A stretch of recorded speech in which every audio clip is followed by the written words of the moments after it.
Ya, me aparece ya que estamos en vivo a través de nuestras redes sociales.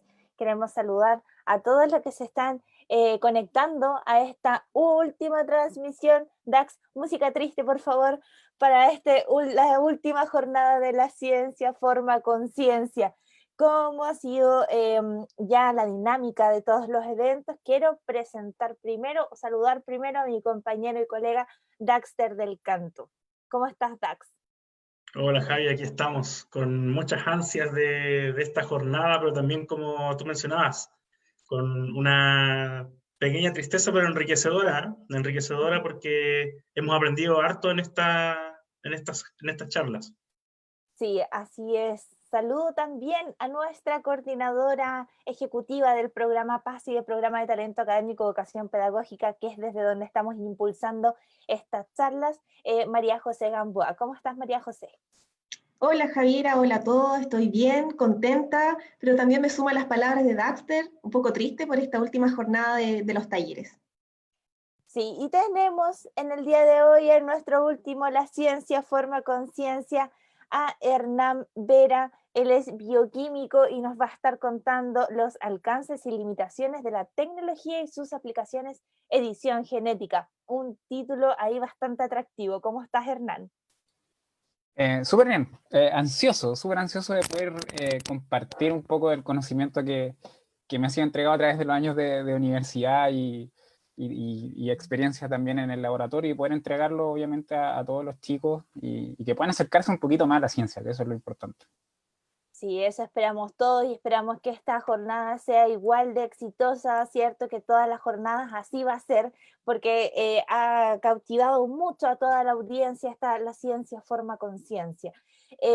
Hoy, como es nuestra despedida, queremos dejar en algunas palabras iniciales a nuestra coordinadora ejecutiva, María José Gamboa, para que nos comente qué le ha parecido esta actividad, cuál es la importancia que como programas la estemos impulsando y que nos dé unas palabras de cierre, María José. Bien, Javiera, bueno, lo primero, comentarles que como programas de inclusión, de acompañamiento, ¿cierto?, a la educación superior, estamos muy contentos, principalmente por esta iniciativa que nació del equipo de profesores de ciencia, que hoy día componen la unidad de preparación y acceso para la educación superior. Ellos se motivaron, ¿cierto?, y contactaron a cada uno de los profesionales que fueron expositores en esta jornada. Expositores que por lo demás son de un alto nivel y eso nos tiene muy contentos porque cada uno de ellos expresó de una manera muy didáctica para principalmente nuestros estudiantes de tercero y cuarto medio, cada uno de las temáticas, ¿cierto?, asociadas a la ciencia.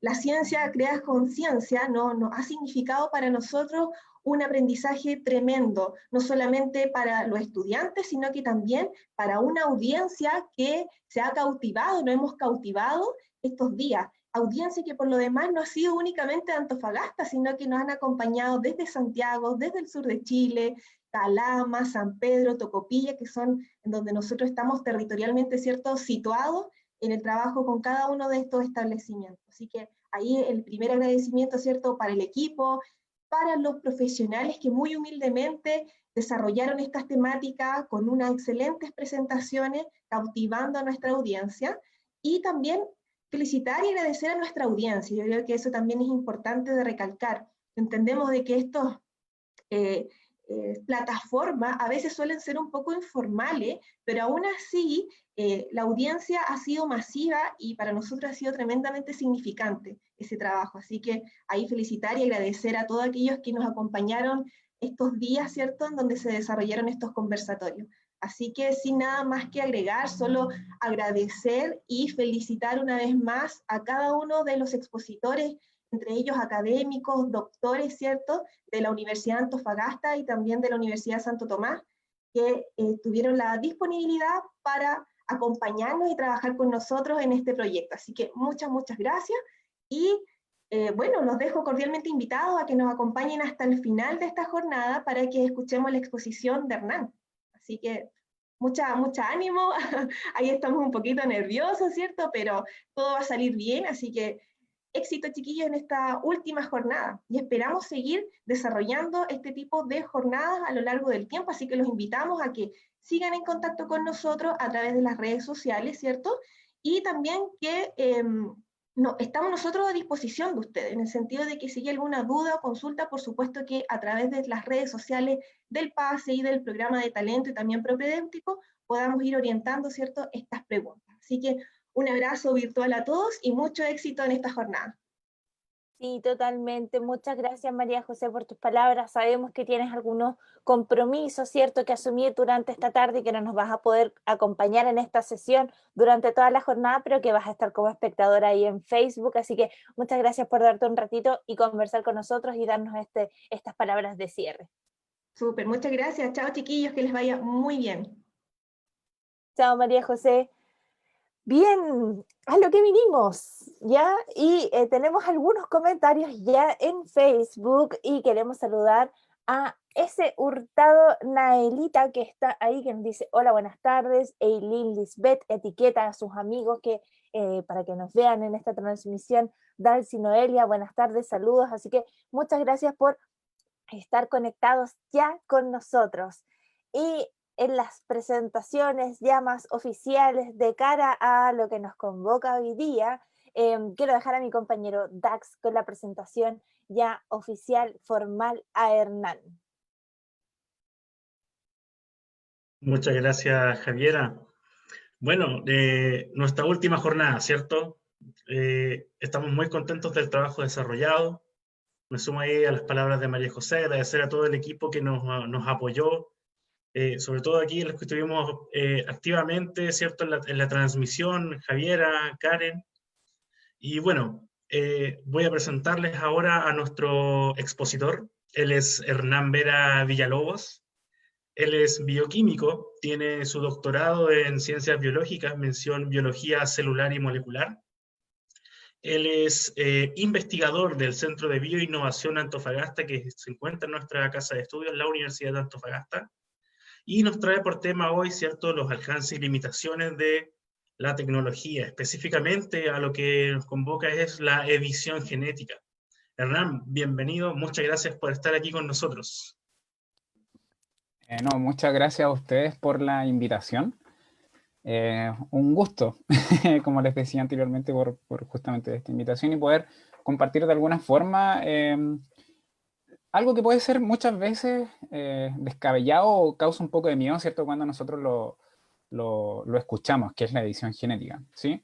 Así que, bueno, les voy a presentar, bueno, algunas cositas que tienen que ver con los fundamentos de esta edición genética, algunos hitos también que son súper importantes y que han marcado un poquito la historia en este sentido en el último tiempo, y algunas aplicaciones en relación a esto. Ya recordemos que al ver este término de edición genética, no solamente no se remite al ser humano, ¿cierto? Se remite sino a cualquier organismo que esté, ¿cierto?, constituido por esta información genética y que por lo tanto si esta se modifica, ya hablamos de edición genética.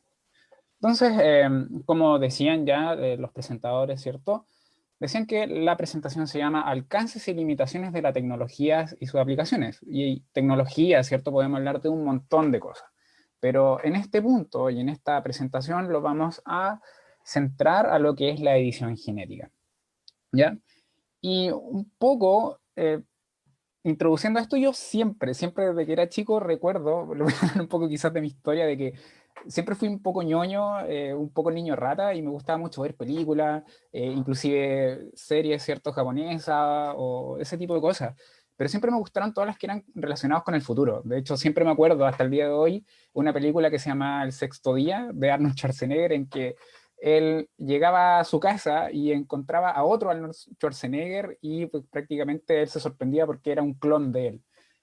O esta película que se llama Gattaca, que tiene que ver justamente en una sociedad en la que los individuos que eran genéticamente modificados tenían mayor como facultades y ventajas en relación a una persona que no estaba modificada genéticamente, y por lo tanto este protagonista tenía que prácticamente luchar contra estas personas genéticamente modificadas para poder ser alguien.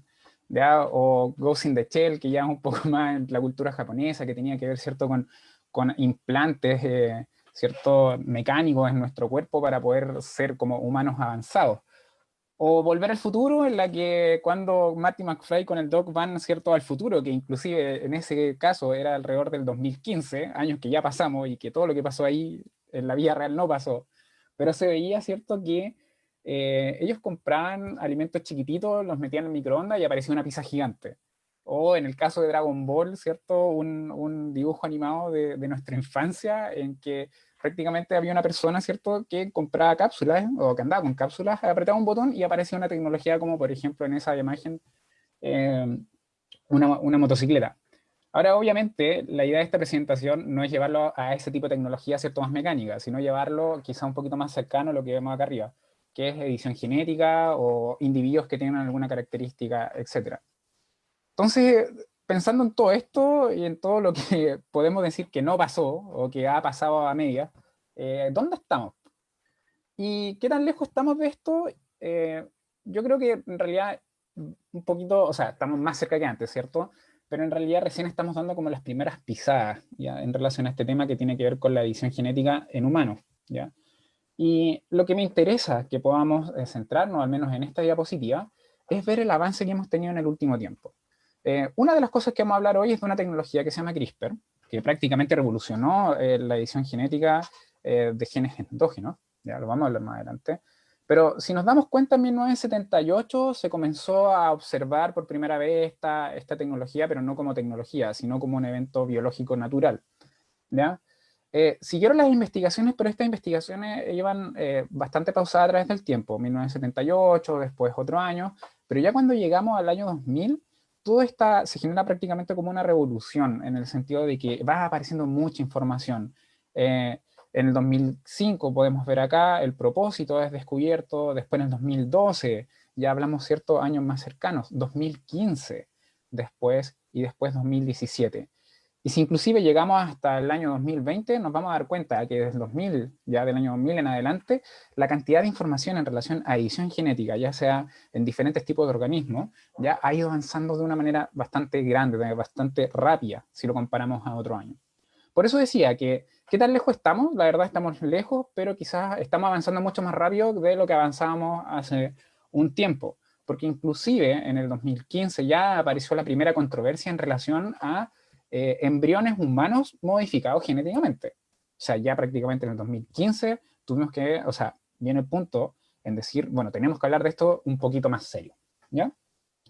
Pero si queremos hablar de edición genética, vamos a tener que hacer una parte que sea un poquito engorrosa, que es hablar del fundamento, ¿sí? ¿Para qué? Para que todos podamos entender de qué se trata y al mismo tiempo cuando después escuchemos la palabra edición genética, no nos dé tanto miedo ni tampoco se nos haga un poquito lejano, sino que sea lo más cercano posible a nosotros, ¿ya?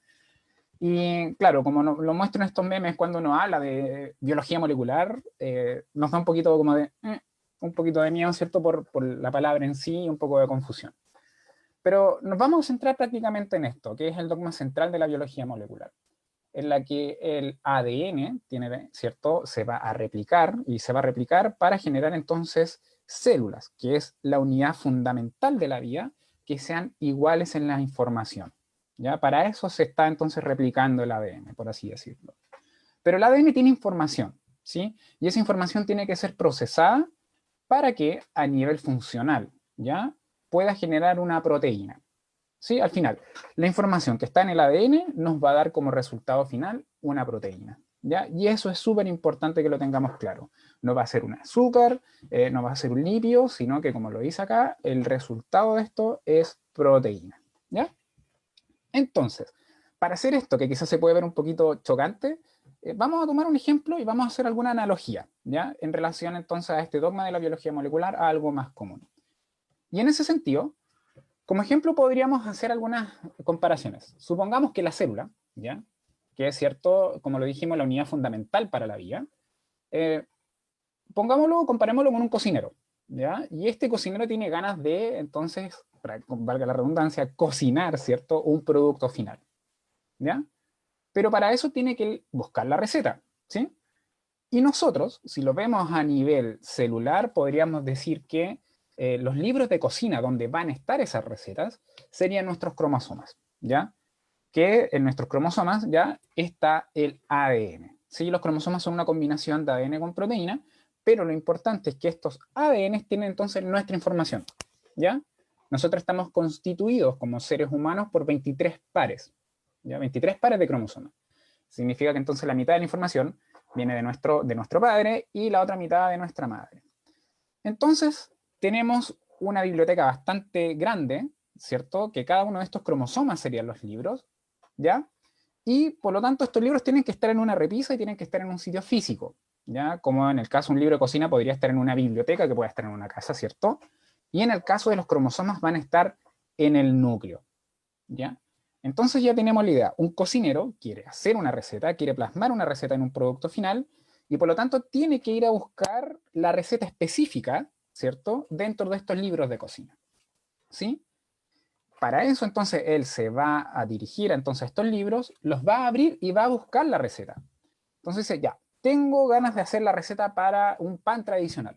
Bien, entonces va, ¿cierto?, a la biblioteca, va a tomar ese libro, ¿cierto?, donde está la receta para el pan tradicional, y posteriormente, para no llevarse, ¿cierto?, todo el libro a la cocina, lo mejor es tomar un papel, y ese papel, escribir la receta en ese papel para no llevarnos el libro completo, sino un papelito, ¿cierto? A nivel celular o a nivel molecular pasa exactamente lo mismo, exactamente lo mismo. Y ese proceso por el que yo tomo entonces desde un cromosoma, desde ese ADN, la información para generar la receta de una proteína, ¿cierto? Que es lo que va a ser el producto final, se llama un proceso de transcripción. ¿Ya? Por lo tanto, yo transcribo la información. ¿Y cuál va a ser, por así decirlo, nuestro papel donde yo voy a plasmar la receta? Una molécula que se llama ARN mensajero, ¿sí? Pero claro, si seguimos este ejemplo, sí o sí, para poder escribir la receta necesito un lápiz, ¿cierto? Y exactamente a nivel celular, ¿cierto? Y a nivel molecular nosotros en nuestras células sí tenemos un lápiz que hace esto, que se llama la ARN polimerasa. Entonces lo que hace él es transcribir, es generar este proceso de transcripción, en el que entonces de esta cantidad de información gigante que está en el ADN, selecciona una y lo traspasa entonces a una molécula de ARN mensajero, que sería entonces nuestra receta, ¿cierto? Pero bien, una receta yo no la puedo cocinar o no la puedo preparar en la biblioteca, ¿cierto? No la podría preparar en la biblioteca, yo necesito generar, ¿cierto? O tomar los productos y estar en una cocina para llevar esa receta entonces de un papel al producto final, que en este caso el cocinero puede ser un pancito, ¿cierto? Pero a nivel de la célula va a ser una proteína. Y es exactamente, eso mismo pasa a nivel celular, ¿ya? Teniendo la receta en un papel, entonces yo me dirijo a la cocina. De la misma manera en que a través de diversos, ¿cierto?, mecanismos y protecciones que van a haber para que esto no se degrade, el ARN mensajero va a ir desde el núcleo a un sector, que va a ser nuestra cocina, por así decirlo, molecular. Una cocina en la que yo voy a poder generar entonces una proteína, ¿ya? Que es los ribosomas que están situados, ¿cierto?, principalmente en el retículo endoplásmico rugoso, ¿sí? Porque hay algunos que andan libres, pero van a estar, ¿cierto?, principalmente en el retículo endoplásmico rugoso. Entonces podríamos decir que esa es nuestra cocina. Bien, entonces ya vamos, transportamos nuestra receta de nuestro papel, la llevamos a la cocina y entonces necesitamos los ingredientes, porque yo, bien, tengo el papel, pero necesito ver los ingredientes para poder entonces yo hacer pan. Ingrediente 1, harina, agua, ¿cierto? Sal, etcétera. ¿Sí? Por lo tanto, yo necesito esos ingredientes, de la misma forma en la que una célula necesita los ingredientes principales para hacer una proteína, ¿sí?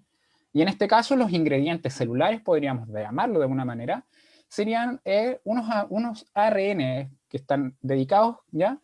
Que se llaman ARNs de transferencia, que tienen entonces anclado un aminoácido, ¿ya? Que van a ser prácticamente los ingredientes para hacer una proteína. Y van a haber diversos tipos de estos, ¿ya? Por lo tanto, van a haber unos que tienen un tipo de aminoácido, otro u otro, al igual que como nosotros en la cocina tenemos diferentes tipos de ingredientes, ¿ya? Pero obviamente los ingredientes solo en una mesa no se van a juntar ni se van a mezclar para hacer un pan, ¿ya? Necesitamos la cocina y como yo lo decía, en los ribosomas es esa cocina. Y a medida que yo voy entregando entonces los ingredientes a esta cocina, voy a estar preparando entonces nuestro pancito como lo hacía el cocinero, y en el caso de una célula, ¿cierto? Va a estar preparando una proteína, ¿ya? Entonces a medida que va pasando la receta por estos ribosomas, ¿ya? Los ARN de transferencia van a ir entregando estos aminoácidos y generando una proteína, ¿ya? Por lo tanto, si nos damos cuenta y hacer este ejemplo, es necesario tener una receta para poder leer entonces y tener un producto final, y que ese producto final sea correcto, ¿cierto? Un pan, ¿cierto?, tradicional no tiene quizás por qué ser dulce, sino que nosotros, no puede ser un pan dulce, porque ese sería otro tipo de pan, entonces la receta tiene que estar clarita, ¿sí?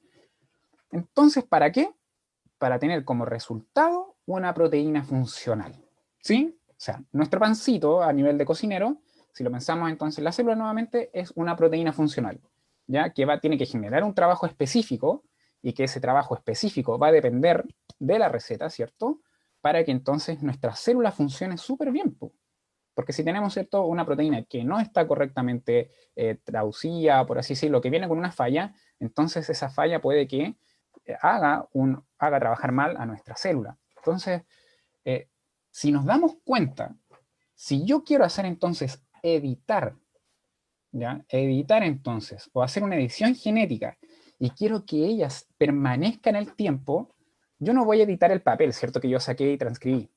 Yo lo que voy a hacer es editar entonces la receta que está en los libros de cocina, ¿ya? Que como lo decíamos al comienzo, sería entonces los cromosomas. Nuestros cromosomas van a tener entonces toda la información.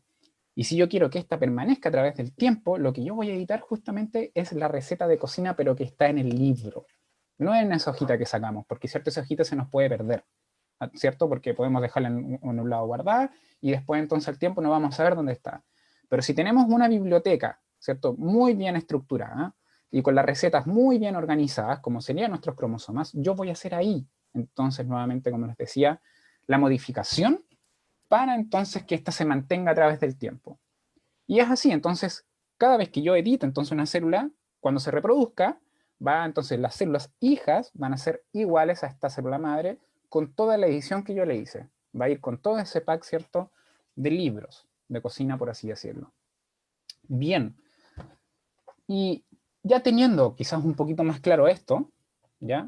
Pensando también de que entonces la edición genética nos va a llevar entonces a editar el ADN y que por lo tanto el resultado final va a ser una proteína modificada, veamos un poco dónde estamos, porque en el año 2020, hace poco, ¿cierto?, salió que el premio Nobel de Química 2020 se lo ganaron estas dos mujeres, Jennifer Doudna y Emmanuel Charpentier, por el desarrollo de una técnica que se llama CRISPR-Cas, que prácticamente vino a revolucionar un poco la edición genética, ¿ya? Vamos a hablar un poquito más adelante de esto porque es una herramienta tan grande que nos permite de manera muy específica, ¿ya?, editar genes, ¿sí?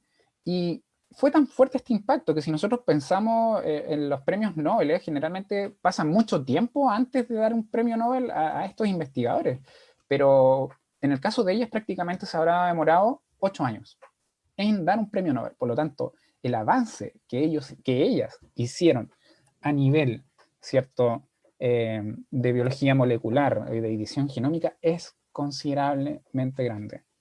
Y nuevamente, y esto es súper importante, quizás en los tiempos que estamos hoy, dos mujeres. Dos mujeres generaron entonces este descubrimiento gigante en este ámbito. Pero antes de este descubrimiento, ¿había edición genética? Sí, había edición genética. Quizás las herramientas, como les decía, no eran quizás las más adecuadas para hacer una edición tan precisa. Pero sí, existía edición genética desde hace mucho tiempo. De hecho, podemos hablar inclusive hasta como de los años 70 en los que había edición genética, pero en otro tipo de organismos. Ya podemos hablar de edición genética en plantas, en las que estos sistemas, ¿cierto?, nos permiten generar plantas transgénicas, que también vamos a hablar un poquito de eso. Hay transformaciones bacterianas a nivel de laboratorio, en las que permite entonces internalizar en estas bacterias información genética para que les dé una característica, ¿ya? Y de hecho acá, uno de los temas que podríamos como resaltar es la producción, ¿ya?, de la insulina recombinante, ¿ya? En ese sentido, cuando hablamos de cierto fármaco para aquellas personas que tienen diabetes, ¿cierto?, o que son insulinodependientes, la insulina recombinante, si ves los tubitos, dice insulina recombinante, lo más probable es que venga a través de este tipo de tecnología, ¿ya? Y a nivel ya de investigación, ¿cierto?, la capacidad de generar ratones que se les llaman ratones knockout. ¿Qué significan esto? Son ratones en los que se le apaga un gen, ¿ya?, que va a dar entonces cierto fenotipo. ¿Y de qué me sirve eso? para desarrollar investigación. O sea, es como tener ratoncitos entonces, o líneas de ratoncitos que siempre estén manifestando una enfermedad específica, ¿ya? Y esto es gracias a qué? A que yo le apagué un gen que estaba bueno, por así decirlo, lo apago para que ya no se produzca, y por lo tanto voy a generar una enfermedad en este ratoncito, y entonces me sirve como un modelo de estudio. Y ahí poder probar ciertos tratamientos, o cómo responden ciertos estos ratoncitos a diferentes tipos de estímulos, etc. Por lo tanto, daba un pie inicial para entender un poquito más las enfermedades, ¿cierto? Enfermedades que podrían estar afectando también al ser humano, y que no se pueden investigar quizás de esta manera en el ser humano. Por lo tanto, como les decía, edición genética antes de esto sí existía, antes de CRISPR-Cas. Pero quizás, como les decía, no era tan precisa en algunos puntos, ¿ya? O era muy acotado a ciertas especies de seres vivos, ¿ya? Quizás a seres vivos que eran un poquito más simples y que por lo tanto eran más fáciles, ¿ya? De modificar, pero en cambio con esta herramienta CRISPR-Cas viene entonces a revolucionar esto y a permitir entonces ser un poquito más preciso. ¿Por qué? Porque editar un gen endógeno, o sea, en nuestras células, ¿ya? Con alta especificidad, o sea, que solamente a través de estas herramientas moleculares yo pueda editar un solo gen sin tener el riesgo que quizás la modificación que yo estoy haciendo se vaya hacia otro punto, pensando, ¿cierto?, de que estamos hablando de que esa biblioteca tiene bastante información, entonces era muy difícil, era una tarea tan complicada como buscar a Wally, así de simple. ¿Cierto? Tenemos que buscar una persona dentro de un montón de individuos y que además están haciendo diferentes actividades y que por lo tanto buscarlo no es fácil, ¿ya? De esta misma manera, entonces, a nivel molecular, era bastante difícil en hacer esta edición tan precisa, ¿ya?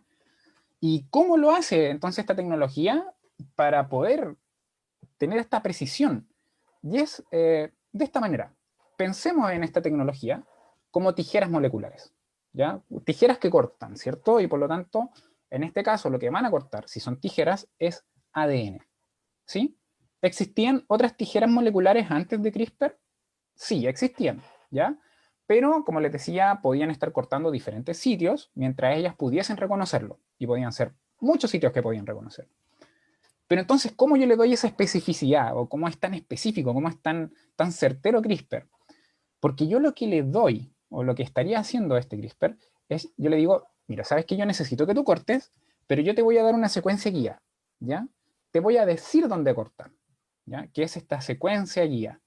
Y por lo tanto, ya CRISPR, o sea, Cas, que es esta enzima que va a cortar, dice, ah, ya sé dónde tengo que cortar. Por lo tanto, va con su molde, ¿ya? Y va a buscar la secuencia, ¿ya? Homóloga, o sea, en la cual él va a reconocer y va a cortar en ese sitio, ¿ya? Es como cuando nosotros íbamos a comprar algo cuando éramos chicos, pero para que no compráramos cualquier cosa, íbamos con una lista para saber qué cosas comprar y de qué marca comprar. Acá es algo muy similar. Lo que le estamos dando entonces a esta tijera es el lugar donde tiene que cortar. Y por lo tanto, ya es mucho más preciso. Y esto genera una revolución gigante a nivel de edición genética, ¿sí? Porque frente a este gran desarrollo tecnológico, no solamente de CRISPR, sino que de la edición genética en general, porque han ido apareciendo diferentes metodologías y diferentes tecnologías que permiten entonces editar diferentes tipos de organismos, como les decía, van apareciendo entonces nuevas oportunidades, ¿cierto? Como también nuevos desafíos, porque esto es muy importante, que haya un equilibrio, ¿cierto?, entre las oportunidades y también los desafíos en el hecho de cómo regulamos esto, porque teniendo, ¿cierto?, una herramienta tan poderosa, tenemos que también saber regularla.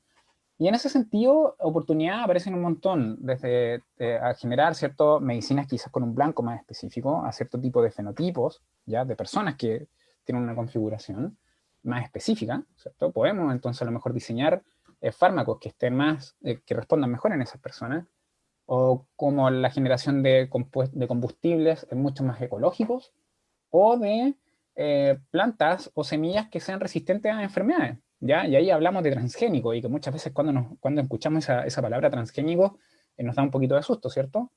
O nuevos productos industriales, o sea, generar organismos vivos para generar entonces un producto final. Pero como les decía, al mismo tiempo en que aparecen oportunidades, aparecen desafíos, porque necesitamos saber qué tan seguro es. Si está entonces generando el efecto que yo quiero y no un efecto secundario. Y si es que ese efecto secundario, ¿cuáles son las implicancias que tiene? Puede que a lo mejor hay una modificación en otro lado, pero que prácticamente no pasa nada, como puede ser que sí esa modificación que se está haciendo por otro sector, como efecto secundario, sí esté generando otro tipo entonces de efecto. Bien, ya problemas éticos, ¿sí? Y en ese sentido, claro, porque tenemos que tener entonces una formación ya a nivel ética bastante considerable y bien robusta para saber entonces lo que está bien y lo que está mal en relación al uso de estas herramientas. Y obviamente ya a nivel político, cuáles son entonces los desafíos a nivel de reguladores, ¿cierto? A nivel ya de leyes que permitan entonces o prohíban hacer ciertas cosas, ¿ya? Obviamente estas van muy de la mano. Y en ese sentido, ya que dejamos claro más o menos lo que era la edición genética, ¿cierto? La idea ahora es mostrar algunos puntos, ¿ya? O aplicaciones de la edición genética en diferentes áreas, ¿ya? Y vamos a hablar como podemos hablar a nivel de investigación, a nivel de medicina y a nivel de biotecnología, ¿ya? Y en ese sentido vamos a ver algunos hitos o algunos experimentos, ¿cierto? Que han marcado de alguna manera hitos en la edición genética, ¿ya? En los diferentes aspectos. Y en ese sentido vamos a comenzar, por ejemplo, con alimentos de industria. Cuando nosotros hablamos, ¿cierto?, de alimentos de industria, podemos hablar entonces de combustibles o de algún organismo que esté generando un compuesto antioxidante, etc. A nivel de alimentos, ¿cierto?, lo que tiene que ver con los alimentos transgénicos. Entonces, si vemos el primer punto, uno de los problemas, ¿cierto?, que tenemos el día de hoy es que ocupamos combustibles fósiles. Y esos combustibles fósiles, ¿cierto?, generan una contaminación considerable al medio ambiente. Y si pensamos, obviamente, en la cantidad industrial, ¿cierto?, de cuánto combustible fósil utilizan las industrias, y además, ¿cierto?, nosotros en el consumo diario de nuestros instrumentos, etcétera, es un problema latente, ¿cierto?, y que se está intentando de alguna manera disminuir este problema. Y bueno, ¿qué hace entonces la edición genética ahí? ¿O qué hace la investigación ahí? Hay unos bichitos chiquititos, ¿ya?, que se llaman microalgas.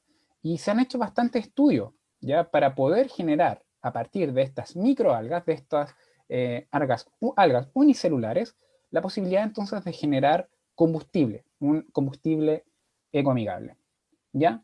Ahora, ¿cómo entonces asociamos eso? ¿Cómo podemos asociar una microalga y que después termina siendo combustible para un auto o para algo? Bueno, tiene que ver porque estas microalgas, o algunas de ellas, tienen la capacidad de generar muchos ácidos grasos, ¿ya?, que posteriormente, a través de procesos de refinación, ¿ya?, pueden terminar siendo utilizados como combustible, ¿ya?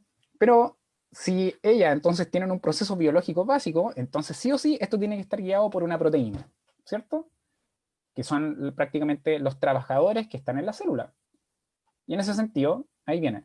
Si es que las proteínas son las que están generando entonces la producción de esto, proteína, ADN, podemos modificarlo, ¿sí? Y hasta hace mucho, bueno, siempre se intentaba buscar la forma de generar biocombustible de estas microalgas. Y anteriormente se intentaba modificar de alguna manera los medios de cultivo, o sea, darle un tipo de comida específica que permitiera realzar la producción de lípidos, etcétera.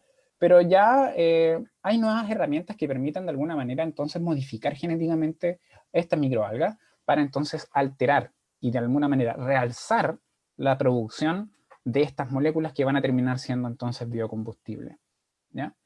Por eso les digo que muchas veces cuando hablamos de edición genética como que siempre nos centramos en el ser humano, pero podemos ver que la aplicación es bastante amplia y que no se remite desde que apareció CRISPR, sino que esto viene desde mucho antes, ¿sí? Por lo tanto, la modificación de estos organismos, edición genética, nos permitiría de alguna manera entonces generar combustible limpio. Pero si lo vemos a nivel, ya esto quizás es algo que lo hemos escuchado a lo mejor en las noticias, etcétera, en lo que respecta a alimentos transgénicos, y que muchas veces nos da mucho miedo cuando nosotros escuchamos este término. Pero nuevamente, cuando hablamos de transgénicos, hablamos entonces de que una fracción de ADN que a nosotros nos interesa, que tiene alguna característica específica, defensa, por ejemplo, contra alguna peste, vamos a internalizarla en estas células de la plantita para que después esta planta que antes no tenía una defensa pueda tener una defensa, o que antes tenía poco valor nutricional, ahora pueda tener mayor valor nutricional. Y acá les voy a mostrar un ejemplo de un maíz que se generó prácticamente a finales de los 90, prácticamente llegando al 98, alcanzando el 2000. Imagínense, editando alimentos ya desde ese tiempo.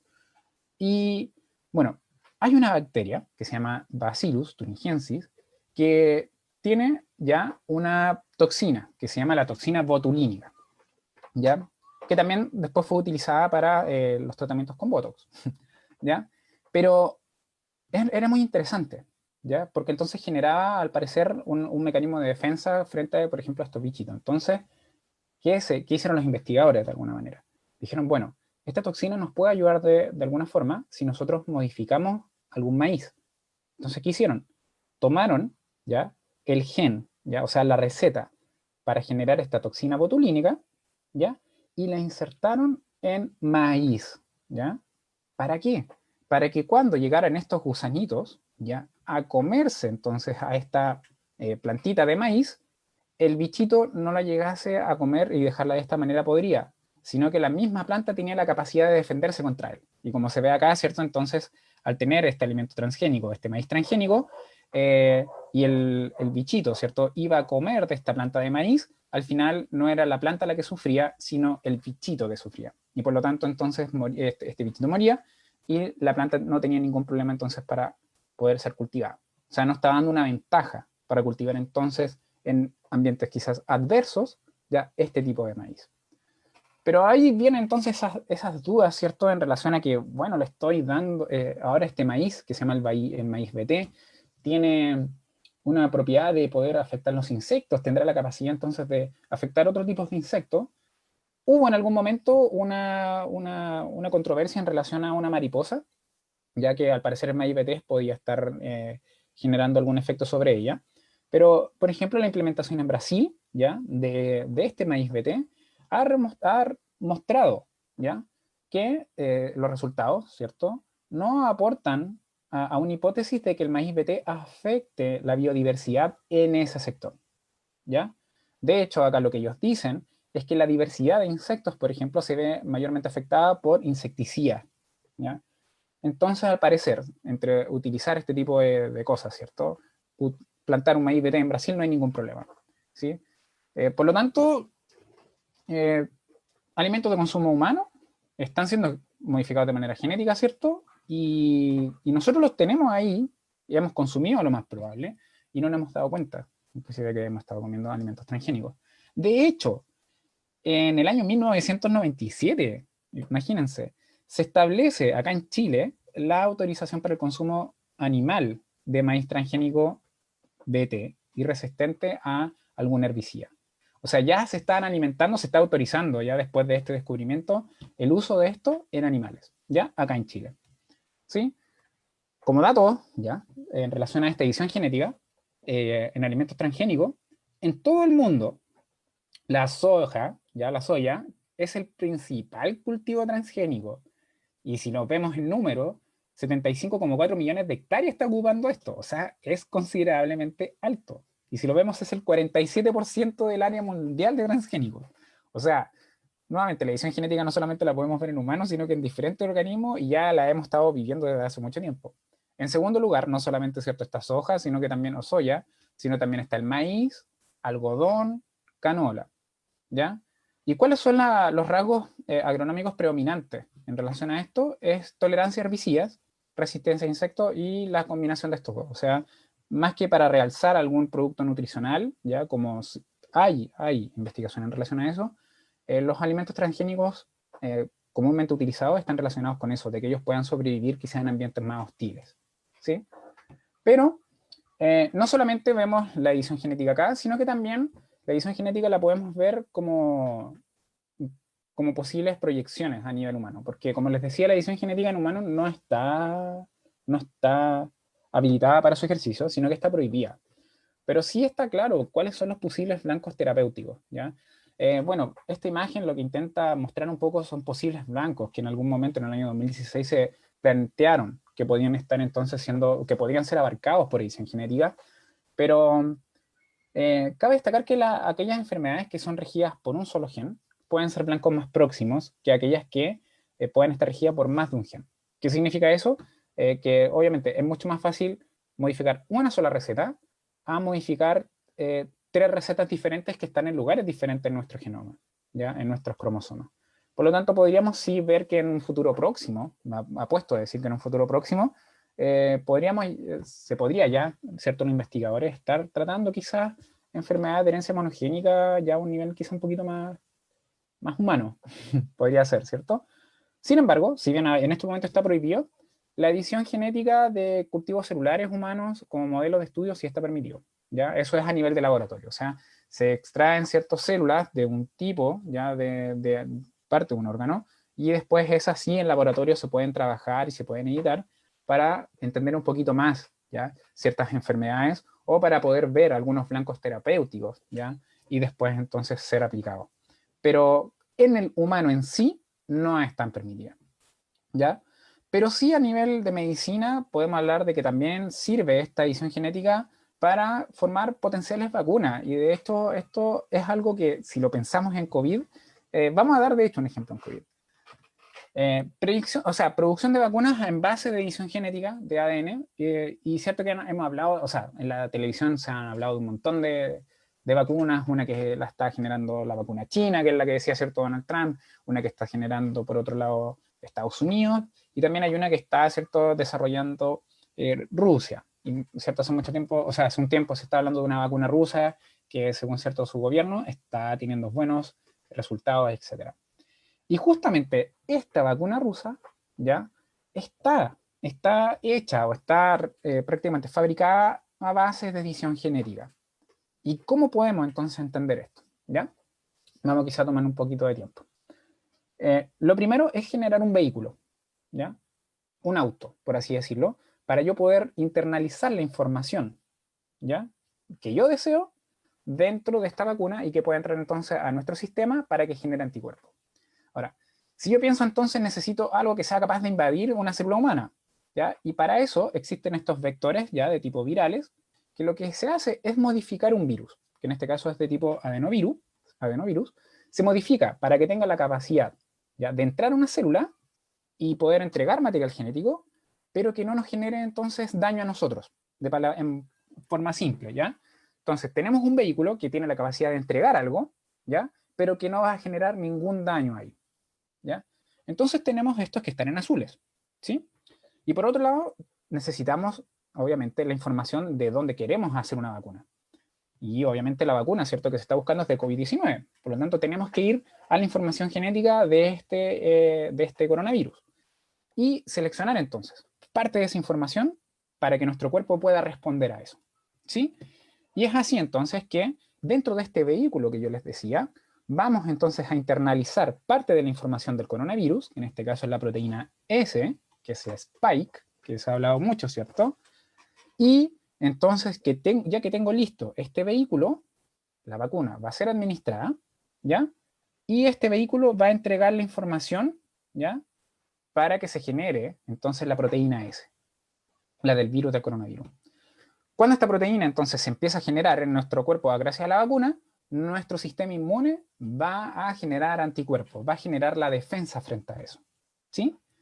Y de esa manera entonces, a través de edición genética, ¿ya?, se ha podido desarrollar entonces una vacuna, como es el caso del Sputnik 5, ¿ya?, para poder entonces aplicarla en el ser humano en este año, en el 2020. Por lo tanto, si nos damos cuenta, ya la edición humana, nuevamente estamos hablando de que estamos ya viviendo con esto, ¿sí? Bien. Vimos, ¿cierto?, aplicaciones a nivel industrial, vimos aplicaciones a nivel de medicina, pero también hay aplicaciones a nivel de ecología, ¿ya?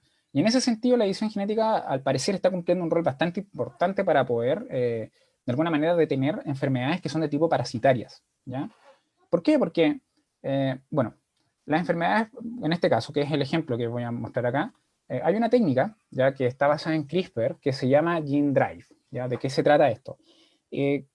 Un organismo vivo, ya de manera normal, ¿cierto?, hereda la información que viene del padre y de la madre.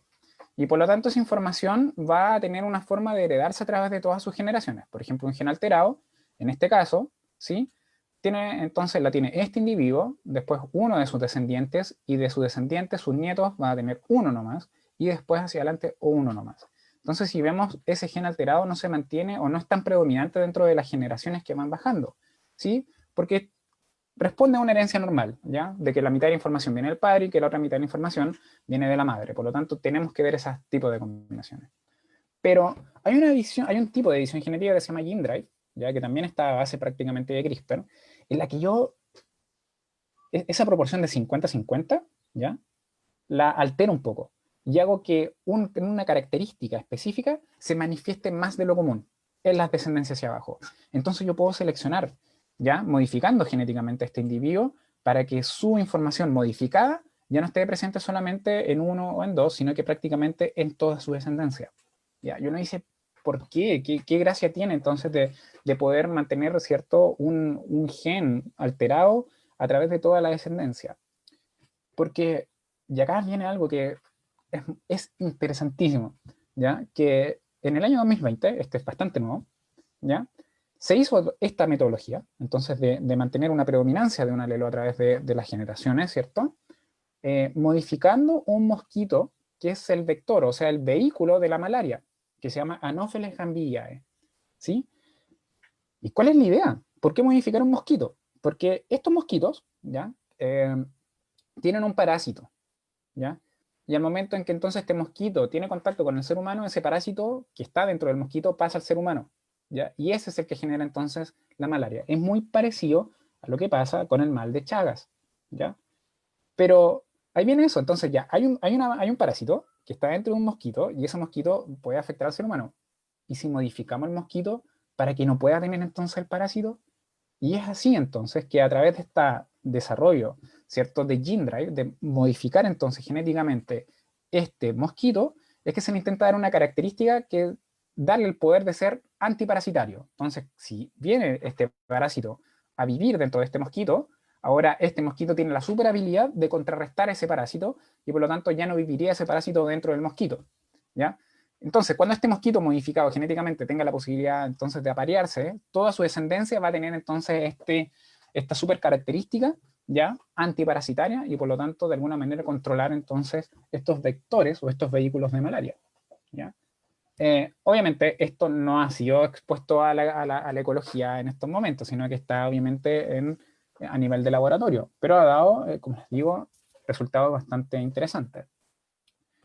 Y acá viene la pregunta entonces, herramientas tan poderosas, porque si nos damos cuenta, hablamos a nivel de ecología, puede tener un impacto en la ecología si está descontrolado, si es que se admite entonces el desarrollo en seres humanos, también podría entonces generar otro tipo de cosas, o inclusive si lo pensábamos en algo relacionado al COVID, que había aparecido el rumor de que el COVID había sido, ¿cierto?, un virus modificado genéticamente y que había salido, ¿cierto?, de un laboratorio y se expandió a través del mundo, se podrían dar ese tipo de cosas. Si es que hay una mente muy perversa, yo creo que sí, sí, ¿cierto? Y como lo dice Spider-Man, como lo dice Spider-Man, dice, todo gran poder conlleva una gran responsabilidad. Por lo tanto, acá viene un término que es bastante interesante, que es el hecho de la bioética. Y la bioética es el estudio sistemático de la conducta humana en los campos de las ciencias biológicas y de la atención de la salud, en la medida en que esta conducta se analiza a la luz de los principios y valores morales. O sea, tenemos que tener una base moral bastante consistente y sólida para aplicar este tipo de cosas, ¿ya? Porque, como les decía, puede haber entonces una persona que tenga los conocimientos pertinentes y poder generar algo que sea quizá adverso para la humanidad. Sí, podría hacerlo. Si nos damos cuenta, entonces, tenemos un maíz BT que se le agregó una toxina para que él se defendiera.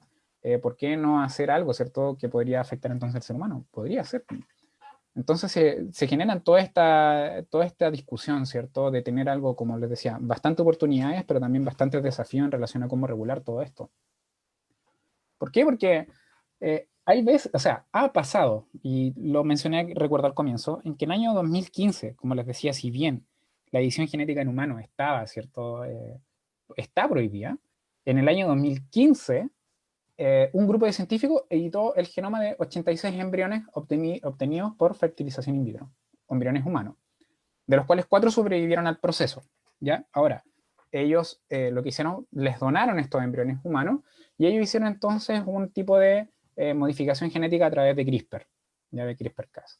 ¿Para qué? Para modificar un gen que está afectando o que generaba entonces la talasemia, que es un tipo de enfermedad a los glóbulos rojos, ¿ya?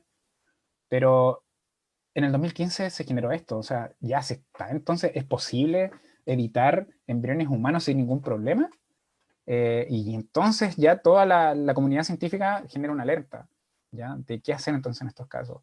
Y el caso bueno, 4 sobrevivieron al proceso, pero estos embriones quedaron ahí, ¿ya? Solamente estos científicos dijeron, editamos 86 embriones, y estos son los resultados, ¿sí? Pero ya en el año 2018, yo creo que también esto lo pueden haber visto en la televisión, en las noticias, en que otro científico chino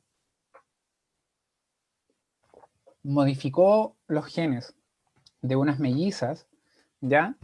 Para tener resistencia a una posible infección de VIH, ¿sí? Y hubo un tiempo en que esta persona, recuerdo que cuando salió esta noticia y él dijo de que él había públicamente editado entonces estos embriones, ¿ya? Y que después fueron entonces entregados, ¿cierto? Bueno, los embriones fueron después llevados, o sea, su familia, perdón, nacieron, ¿ya? Fueron entonces implantados en la madre para que después ellas nacieran, ¿sí? Ahí él dijo entonces de que había entonces editado a estas mellizas con esta capacidad de tener resistencia entonces a un gen de VIH, perdón, al virus de VIH. Y al tiempo después salió entonces de que este tipo este científico fue sentenciado a 3 años de cárcel. Pero nuevamente, viene entonces a mover todo nuevamente, en cuáles son entonces las nuevas leyes que hay que modificar o que hay que establecer para poder entonces ya dar pie a lo mejor a la modificación genética de embriones humanos o no, o tenemos que esperar un tiempo más, o cuáles son entonces las directrices para poder generar ese tipo de edición. Y vienen a abrir todo este tema. Para, ¿qué dice la ley chilena? La verdad es que la ley chilena, esta es del 2006, imagínense, estamos muy atrás, en la que habla de manera bastante, no sé si decirlo vago, pero sí de una manera bastante general, lo que está relacionado con edición genética, clonación y el genoma humano en realidad. Ya, por ejemplo, el artículo 5 de la ley 20.120 dice, prohíbese la clonación de seres humanos, cualquiera que sea el fin perseguido y la técnica utilizada. Sin embargo, el artículo 6 dice, el cultivo de tejidos y órganos solo procederá con fines de diagnósticos terapéuticos o de investigación científica. En ningún caso podrán destruirse embriones humanos para obtener células troncales que den origen a dichos tejidos u órganos, ¿ya? La terapia génica en células somáticas, o sea, las células que nos constituyen a nosotros, ¿ya? Está autorizada o estará autorizada solo con fines de tratamiento de enfermedades o impedir su aparición. El artículo 8, el conocimiento del gen humano es patrimonio común de la humanidad, ¿ya? En consecuencia, nadie podrá atribuirse ni constituir propiedad sobre el mismo ni sobre parte de él. El conocimiento de la estructura de un gen y las secuencias totales o parciales no son patentables, ¿ya? O sea, el ADN, su ADN no es patentable, ¿cierto? Y es propio suyo, es suyo, y de nadie más. ¿Sí? Sin embargo, los procesos biotecnológicos, o sea, todas las tecnologías que puedan aparecer derivadas de este conocimiento del genoma, o productos obtenidos directamente de ellos, sí son patentables según las reglas generales. Pero en relación a todo, como les decía, a esta edición genética que viene a abrir la puerta después de CRISPR, ¿cierto? No hay. Por lo tanto, nos falta mucho en relación a avanzar en ese sentido, a avanzar entonces a generar leyes o a generar ya una directriz mucho más específica en relación a todo este tipo de herramientas. Porque como decía anteriormente, y lo decía Spider-Man, ¿cierto? Un gran poder conlleva una gran responsabilidad y por lo tanto, ¿cierto? Las personas que manejen ese tipo de herramientas tienen que tener una buena base a nivel de bioética y a nivel de principios, ¿sí? Muchas gracias por la paciencia, muchas gracias por escucharme y espero que le haya sido de mucho agrado la presentación y que a lo mejor no haya sido un lenguaje tan complicado y que hayan podido entender un poquito el mensaje que les quería transmitir. Muchas gracias a ti, Hernán, por toda la explicación que nos acabas de dar. Ha sido muy clara, ha sido muy entretenida también, muy dinámica la presentación. Spider Meme también ahí tuvo lo suyo en esta presentación. Así que muchas gracias por eso, por hacerla bien lúdica y bien entretenida. Ya tenemos varias preguntas en los comentarios, así que vamos a ir de a poco. Bueno, tenemos ahí los saludos iniciales que yo les comentaba. Después nos volvieron a saludar desde Linares, desde Colbún, desde Calama estuvo Jimena saludándonos también, así que para que también sepas que la audiencia está bien diversa hoy día. Ya tenemos la primera pregunta. Dice, hola, ¿cree usted que las enfermedades actuales se relacionan con el consumo de productos transgénicos en la alimentación? Eso es como algo que siempre escuchamos, especialmente, o que yo se lo escucho siempre a los abuelitos. Antes comíamos productos de calidad, ahora todo, ¿cierto? Está manipulado. Como que suele comentarse eso. ¿Qué tan cierto es? Sí, bueno, la verdad es, bueno, voy a tomar un poco las palabras de Elías, de uno de los expositores de antes, en relación a cuál es la evidencia a ciencia cruda, o sea, a esas publicaciones que están hechas, ¿cierto?, en relación a investigaciones científicas y asociándolo a eso. La verdad es que no hay quizás en ese sentido, como les digo, publicaciones que digan cuál es el efecto real de los transgénicos. Por eso el comienzo de la presentación quería decirles de que en realidad modificar genéticamente a una especie, etcétera, solamente va a dar como resultado a una proteína, ¿ya? Y esa proteína hay que ver obviamente cuál es su rol y si es que está de alguna manera afectando primero a ese organismo en sí, cuáles son los impactos a nivel ecológico y después entonces cómo se lleva al proceso de consumo humano. No está, como les digo, en ese sentido explícitamente dicho que generan algún mal. De hecho, cabe destacar que desde el año alrededor también a finales del año 90, prácticamente Argentina implementó el consumo de soya transgénica, ¿ya? Pero ¿cuál es la característica que le da a esa soya transgénica? Es solamente el hecho de que le diera resistencia a algún herbicida, ¿ya? Por lo tanto, a nivel humano, el uso de ese consumo, el uso de esa soya transgénica hasta el momento, nunca ha aparecido algo que esté, y de alguna manera, asociándolo a alguna enfermedad humana.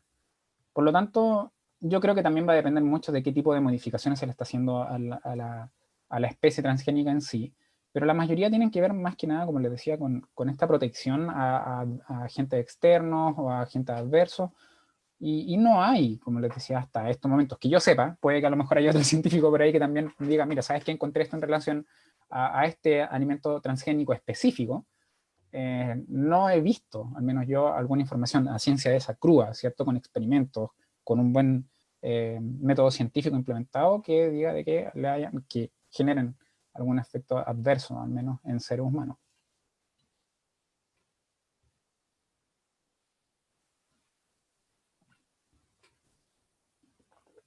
Muchas gracias, Hernán, por la respuesta. Tenemos otra pregunta aquí en nuestro chat, ¿cierto?, del Facebook. Claudia Alarcón nos pregunta lo siguiente, Hernán. ¿Qué opina de la toxina botulínica en el uso cosmético? Yo no lo ocuparía, pero yo creo que, o sea, el objetivo de la ciencia obviamente es poder entregar herramientas, ¿cierto? Cuando se practica de manera correcta, entregar herramientas ya sean para poder solventar alguna necesidad ecológica, alguna necesidad alimentaria, alguna necesidad médica, herramientas a lo mejor de salud, pero también obviamente a nivel cosmético. Y en ese sentido, al menos de mi parte, no tengo ningún problema obviamente en que una persona pueda utilizar este tipo de herramientas, porque en realidad mientras estén bien reguladas, no debiese existir un problema. Obviamente hemos visto que hay personas que consumen en exceso, ¿cierto? En su cara quizá ese tipo de fármacos, pero, o sea, de herramientas, pero inclusive puede que alguna persona no esté como quizá como no esté de acuerdo, pero si ella se siente bien, si esa persona se siente bien, si no encuentro que haya algún problema con eso, siempre y cuando obviamente estén bien regulados, por supuesto, y que sean obviamente con todos los certificados que clínicamente están comprobados, que clínicamente se han hecho todos los experimentos para que pueda ser utilizado en un ser humano. Se me viene a la cabeza un alcalde por ahí que hay en el sur. Un alcalde de Santiago, Pero, sí. sí. Bueno, ahí, Hernán, tenemos otra que dice, ¿puede un alimento transgénico modificar mi ADN al consumirlo? No. Como les decía recién, los alimentos transgénicos en ese sentido están, bueno, primero, recordar a lo que fuimos. una edición genética va a modificar el ADN para generar como producto final una proteína. Y esa proteína, la idea en los alimentos transgénicos es que le dé algún beneficio nutricional o que les pueda dar alguna resistencia a algún efecto, o sea, algún agente adverso para la planta. Por lo tanto, no va a modificar el genoma de un ser humano, ¿sí? Además, también pensemos que los productos, bueno, por ningún lado, ¿cierto? Por ningún lado no va a modificar, ¿cierto?, nuestro genoma. Además que los productos siempre son súper procesados. Pero de por sí, un alimento transgénico, no.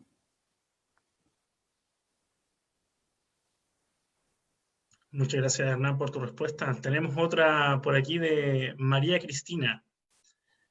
Con todas estas manipulaciones genéticas, ¿qué opina de las teorías conspirativas de las enfermedades, como pasó con el COVID? ¿Son tan ficticias? Ahí nos pusimos ahí con los Sí, rusos de Rusia. Ahí. sí, justamente. Es que es súper importante. Yo creo que hay algo que la ciencia y los científicos hemos dejado un poco de lado, ¿sí? Que es informar de manera simple a la comunidad. Muchas veces, como científicos, ¿ya? El conocimiento quizás juega mucho con el ego, en el hecho de que al momento de querer exponer algo o de hablar algo, como que se intenta ser súper rimbombante y con palabras muy rebuscadas que muchas veces la sociedad no lo entiende. Entonces yo creo que una de las cosas que puede alimentar, obviamente, este tipo de cosas es que nosotros nos informamos quizás debidamente a las personas, ¿ya? ¿Pueden existir conspiraciones? Sí, por supuesto. O sea, si, como les decía anteriormente, puede haber una persona tan mala que pueda generar un virus que pueda llegar a infectar y dejar, por así decirlo, la embarrada en el mundo, podría ser. Como cierto, un ejemplo de un juego Resident Evil en relación a un virus ahí, la empresa Umbrella.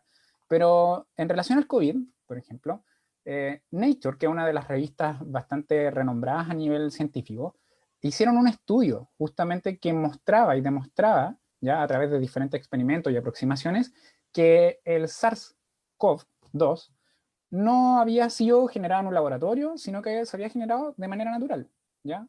Como se generan normalmente los virus que son de ese tipo, que son virus zoonóticos, ¿ya? Virus que pasan de un animal a otro, ¿ya?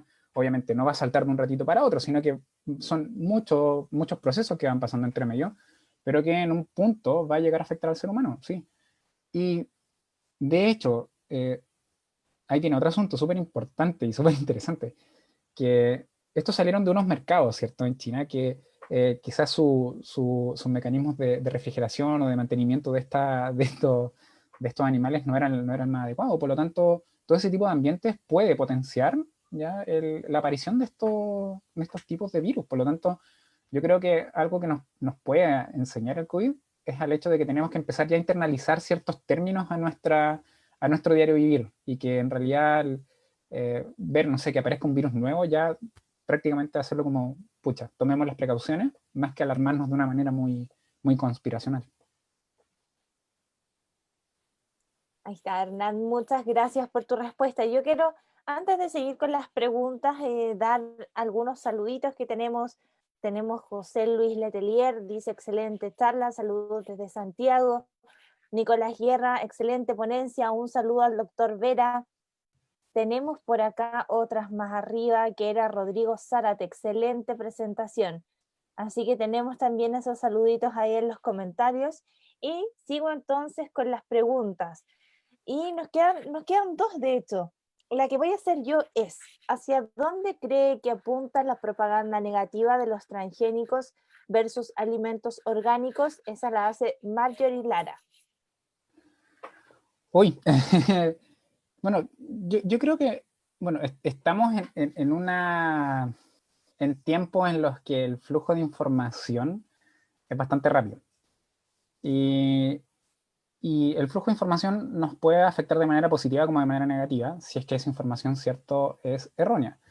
Y si es que hay un desconocimiento, y nuevamente insisto en el punto anterior en que nosotros a lo mejor como científicos hemos de alguna manera caído en no comunicar bien, ¿ya? O informar bien algunos temas.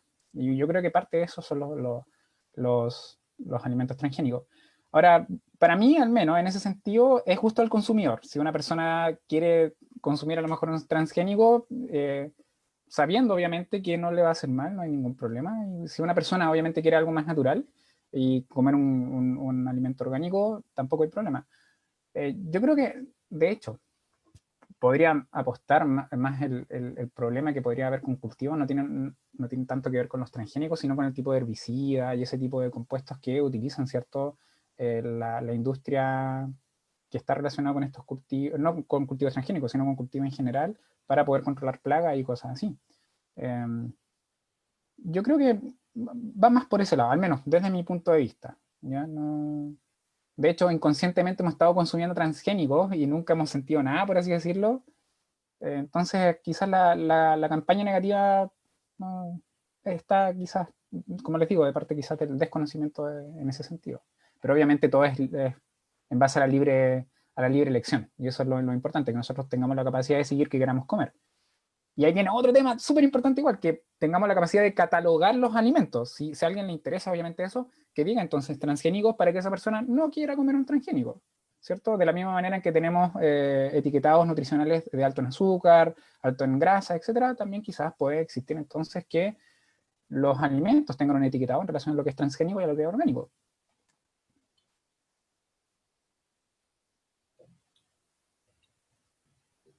Muchas gracias, Hernán.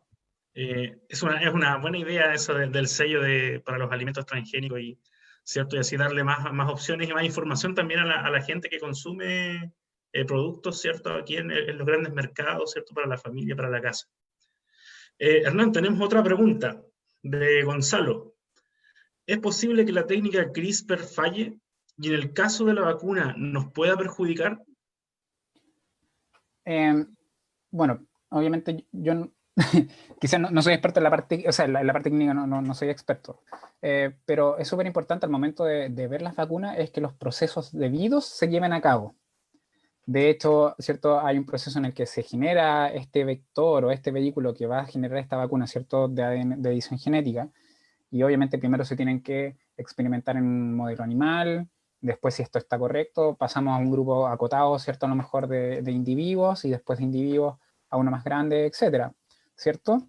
Y en ese sentido es súper importante que los procesos clínicos se lleven a cabo de manera correcta, para justamente evitar que llegase a tener un resultado como eso, ¿sí? De que nos haga mal. De hecho, todas estas pruebas, ¿cierto? Clínicas de fase 3, fase 2, etcétera, tienen ese objetivo de poder de alguna manera ya descartar si genera un efecto adverso o no genera un efecto adverso, ¿sí?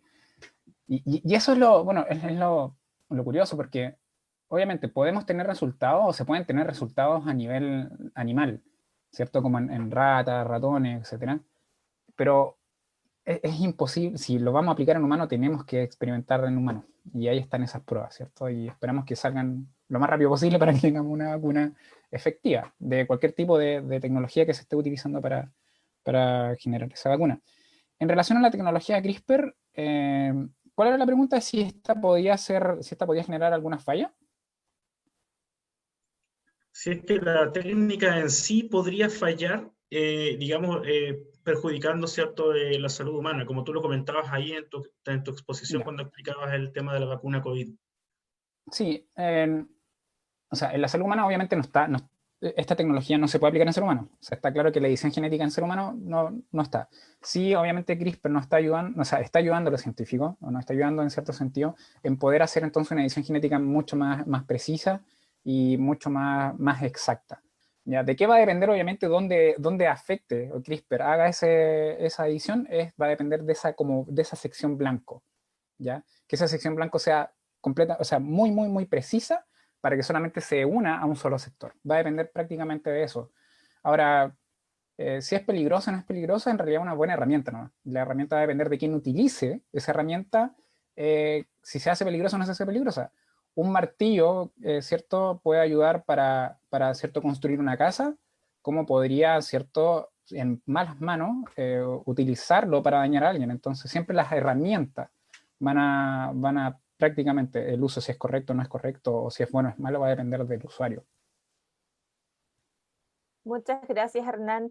Bueno, no hay más preguntitas en el chat, lo que sí, siguen llegando felicitaciones. Ya Angélica F. Henderson nos dice, excelente, no todos manejamos los nombres y conocimientos de los científicos y no entendemos nada. Muy buen punto, joven Hernán. nos dice. Lo que sí, Dax sí tiene una pregunta. Yo voy a leer el último comentario por acá, que es de Francisco Fuentes, que nos dice: un saludo al doctor Hernán, muy buena presentación, 10 de 10. Y Gonzalo Lara dice: excelente respuesta, muchas gracias. Y que tenía que ver con la respuesta de recién. Dax, vamos con esa pregunta que tienes tú. Gracias, Javiera. Sí, es más que todo hacer una consulta, a ver si podemos llegar quizá a una reflexión. Hay un documental ahí que está en Netflix que tiene que ver precisamente con esta temática que habla de edición genética y toca el caso muy particular de personas que tienen acondroplasia, o no sé si lo podemos homologar a que sea enanismo ahí, quizás Hernán nos pueda aclarar bien. Pero estas personas planteaban ahí que ellos se sentían normales y no estarían dispuestos como a cambiar o a tratarse con edición genética. ¿Cómo lo podríamos ver ahí desde el punto de vista quizás más personal? ¿Qué es lo que qué nos podría dar el mundo de la ciencia? ¿Qué perspectiva ahí se barajan, Hernán? Sí, es súper interesante ese tema. De hecho, yo recomendaría que viesen ese documental, porque en realidad acerca mucho estos temas y cosas en las que nos tenemos que poner de acuerdo. Porque como tú bien mencionabas en relación a esa persona, ella sufría condroplasia, ¿ya? Y un tipo de enanismo. Y para los ojos quizás de personas puede que uno lo tome como una enfermedad. Entonces diga, tenemos que evitar entonces esos genes, ¿cierto? Para que nunca más haya condroplasia, por así decirlo. De hecho, eso era lo que planteaba en ese sentido esta persona. Pero ella decía, yo no me siento enferma. Yo no me siento como que necesito que alguien no fuese como yo. O sea, eh, puedo desenvolverme de manera normal, puedo desenvolverme como cualquier otra persona. Simplemente quizás mi aspecto físico un poco diferente, que conlleva obviamente a otro tipo de, quizás, de, de problemas por su composición, cierto, fisiológica, pero, pero ahí tenemos que empezar a ponernos de acuerdo en qué vamos a catalogar como una enfermedad, qué no es una enfermedad, qué tiene que ver con una edición para realzar algún rasgo o en todo ese sentido, qué tipo de edición es. O sea, porque si está esta herramienta gigante, la que tiene la capacidad de reparar o de modificar genes, entonces tenemos que tener muy claro eso, para no pasar a llevar también obviamente otro tipo de susceptibilidades. ¿Sí? Entonces es un tema bien interesante y que va a costar ponerse de acuerdo. Sí, al menos cuando se trata del ser humano, bueno, en todo sentido cuesta ponerse de acuerdo, pero más en esto, porque ya estoy entonces generando una modificación. ¿Ya? Pero sí, es un tema bien interesante. Sí, Hernán, seguro ahí vamos a tener quizás en un futuro también novedades o discusiones al respecto de eso. Bueno, leo el último de los comentarios que nos llegó, la señora Angélica F. Henderson, que yo leía también sus felicitaciones recién y dice: felicitaciones nuevamente y gracias por tan maravillosas charlas muy completas y claras de parte de todos. Saludos desde Linares a la señorita Javiera, saludos de vuelta al máster Daxter del canto y al joven científico Hernán Vera. Ay, con mucho cariño está ese mensajito en esta jornada final. Y como ya nos vamos a despedir, entonces también quiero invitarte ya, Hernán, en este cierre a comentarnos primero la importancia que has considerado en la divulgación de la ciencia a la comunidad a través de esta charla. La ciencia forma conciencia finalmente. ¿Qué te ha parecido toda esta como iniciativa y experiencia? Bueno, primeramente y nuevamente, muchas gracias por la consideración. Una de las cosas que al menos a mí me gusta es poder compartir lo que yo pude aprender a través de los pocos años que llevo, en realidad. Pero sí, yo creo que es más que nada invitar, y como lo decía, a través de todo este tipo de charlas, de que la ciencia está para el apoyo a la comunidad y que también nosotros tenemos un deber en relación a la comunidad, de que si bien la ciencia, ¿cierto? Y este desarrollo de productos o de metodología, etcétera, va a ir en pro de la comunidad, pero también tiene que ir de la mano con la comunicación. Entonces, tener este tipo de herramientas en tiempos de pandemia, como cierto estos live o estas instancias que ustedes están generando, ¿cierto? Para poder de alguna manera comunicarnos en realidad con la comunidad y en especial, ¿cierto? Con los niños de tercero y cuarto medio, es súper enriquecedora, tanto para, yo creo, para nosotros, ¿cierto? Como para también a los chiquillos, y motivarlos en realidad, que la ciencia, al menos bueno, en Chile puede ser un camino un poco ingrato, sufrido, estresante, pero que es súper bonito. Y pucha, decirle, chiquillos, intéresense en la ciencia, porque necesitamos gente que quiera aportar al país en ese sentido, ¿cierto? Hay muchas áreas de cómo aportar al país, pero, pero esta es un área que es bastante bonita. Es muy, o sea, al momento de ver un resultado, a lo mejor en un experimento en el laboratorio, es súper gratificante. Y algo que creo que es bacán vivirlo. Y les digo a los chiquillos que si quieren obviamente entrar en ese mundo, pucha, acá estamos para apoyarlos y no sé, pues si necesitan cualquier ayuda, obviamente estamos dispuestos a ayudarlos. Hay talento, ¿cierto? Falta apoyo, Exacto. faltan recursos, faltan más instancias, pero bueno, ahí de a poco poder ir aportando un granito de arena en ese sentido. Hernán, muchas gracias por tus palabras y por el compromiso también con el programa, con esta invitación y con toda la comunidad y quienes nos han escuchado.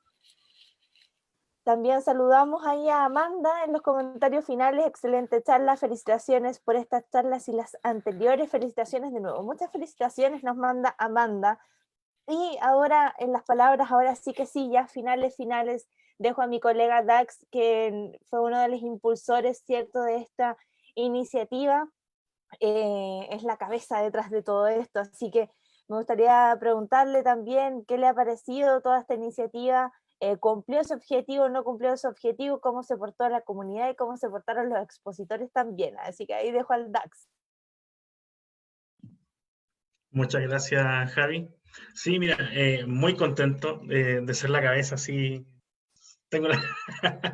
ah, ahí la indirecta. No, pero mira, súper contento de los expositores, su disposición ha sido tremenda. Como comentaba María José en un principio, tenemos aquí doctores, especialistas, magíster, incluso de diferentes universidades. Ahí en la primera charla tuvimos a Miguel Ángel, después tuvimos a Elías, que es de nuestra casa de estudio, ahí con la neurobiología de la drogadicción. Continuamos con la profe Ani el día lunes, con la actividad física como un factor protector de la salud humana, con el profesor doctor Ramírez ahí el día martes con arsénico. Ayer estuvimos hablando de toxicología en tiempos de pandemia con Manuel ahí, sobre todas las cosas que nos estaban pasando, ¿cierto? Y nos podrían perjudicar a la salud con respecto al uso de los productos de desinfección, ya que hubo en un principio de la pandemia, se desató, ¿cierto? Se agotaron casi en las primeras semanas estos productos. Y bueno, y ahora cerrando estas charlas, Hernán aquí con la edición genética que nos presenta una puerta, ¿cierto? Que una nueva puerta que se abrió hace ya un par de añitos, que es muy prometedora y que insta, ¿cierto?, a nuestra juventud, a nuestros estudiantes a poder incursionar en estos caminos, ¿cierto? En el camino de la ciencia, y que ese es el objetivo que perseguían estas charlas. En un principio quizás podrían haberse sentido como, hoy es otra charla más de ciencia, me van a hablar de cosas científicas que a lo mejor ni siquiera voy a entender, pero a lo largo se fue dando que los expositores, de manera muy didáctica, iban presentando sus trabajos, sus líneas de investigación, y eso lo hizo más cercano al público, ya lo hizo más ameno, más amigo.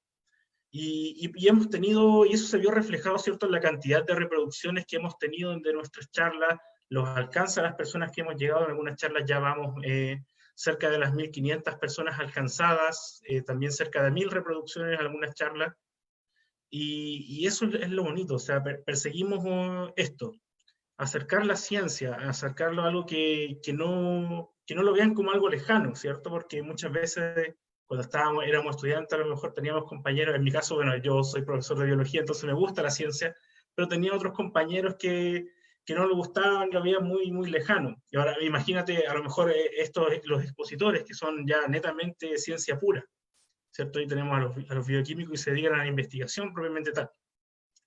Y estoy sumamente agradecido del equipo que estuvo también acompañando detrás con todo ahí el equipo PASE del talento académico, siempre apoyándonos con un granito de arena y siempre unidos con lo que caracteriza a los programas de inclusión de nuestra universidad, ahí compartiendo nuestras publicaciones, ayudándonos a difundir, ¿cierto? A ti, Javiera, que estuviste en cada una de estas sesiones acompañándonos, ¿cierto? Y dándole realce, ¿cierto? A la actividad junto a todo el equipo que participó durante estas charlas. Agradezco una vez más a los expositores y al último, pero no menos importante, a nuestra querida audiencia que nos acompañó. Tenemos ahí a gente que estuvo desde la primera jornada del día jueves pasado hasta la última jornada de este día jueves, ¿cierto? De jueves a jueves. Sí, muchas gracias, Dax. Reitero ahí un abrazo al equipo, gracias a todos los expositores, Hernán, que nos acompañó en esta última jornada, a ti, a la María José, por estar presentes hoy. Así que muchas gracias a todos, quédense atentos a nuestras redes, porque estamos ya pensando en un próximo proyecto que también va a estar muy interesante y también va a tener que ver con transmisiones. Así que ahora sí que nos despedimos ya hasta una próxima oportunidad y muchas gracias a todos.